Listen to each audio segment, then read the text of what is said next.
عمران خان کو اپنے دور میں بھی بڑے واقعات سے لا علم رکھا جاتا تھا۔ ڈاکٹر شاہد مسعود کو ہتھ کڑی لگا کر عدالت میں پیش نہ کرنے کی سفارش پر کیا سلوک کیا گیا؟ حامد میر کے چشم کشا انکشاف۔ روزنامہ جنگ کے کالم نگار اور سینئر صحافی حامد میر اپنے کالم میں لکھتے ہیں کہ 2018 کے دھاندلی سے بھرپور الیکشن کے بعد عمران خان کو وزیر اعظم بنوایا گیا تو کچھ عرصے کے بعد معروف ٹی وی اینکر ڈاکٹر شاہد مسعود کو پی ٹی وی کے فنڈز میں گڑبڑ کے کیس میں گرفتار کر کے اڈیالہ جیل بھجوا دیا گیا۔ وہ بتاتے ہیں کہ ایک دن میں انہیں ملنے کے لیے اڈیالہ جیل گیا تو پتہ چلا کہ انہیں ہتھ کڑی لگا کر عدالت میں پیش کیا جاتا ہے۔ اگلے ہی دن میں اس وقت کے وزیر اعظم عمران خان کے پاس پہنچ گیا۔ میں نے گزارش کی کہ ڈاکٹر شاہد مسعود کو ایف آئی اے ہتھ کڑیاں لگا کر عدالت میں پیش کرتی ہے، ان کے خلاف مقدمے کا فیصلہ عدالت کرے گی، لیکن آپ انہیں ہتھ کڑیاں تو نہ لگایا کریں۔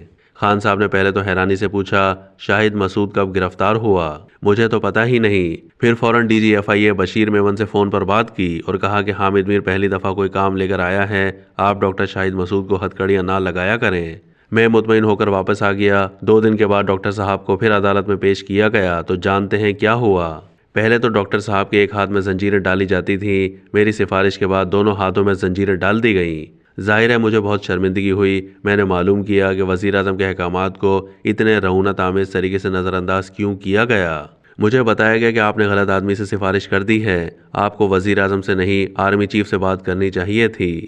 وہ اپنے کالم میں لکھتے ہیں کہ اس واقعے کے چند روز کے بعد افغانستان کی صورتحال کے بارے میں ایک بریفنگ تھی جس میں اس وقت کے army chief general Qamar Javed Bajwa بھی موجود تھے۔ میں نے ڈاکٹر شاہد مسعود کے لیے بات کی تو ارشد شریف نے بھی میری تائید کر دی۔ باجوہ صاحب نے پہلے تو ناگواری کا اظہار کیا اور ڈاکٹر شاہد مسعود پر خوب غصہ جھاڑا اور پھر کچھ دیر کے بعد نرم پڑ گئے اور چند دن کے بعد ڈاکٹر صاحب کو رہا کر دیا گیا۔ اب تک کے لیے اتنا ہی۔ مزید معلومات کے لیے ڈیلی جنگ کے یوٹیوب چینل کو سبسکرائب کیجیے۔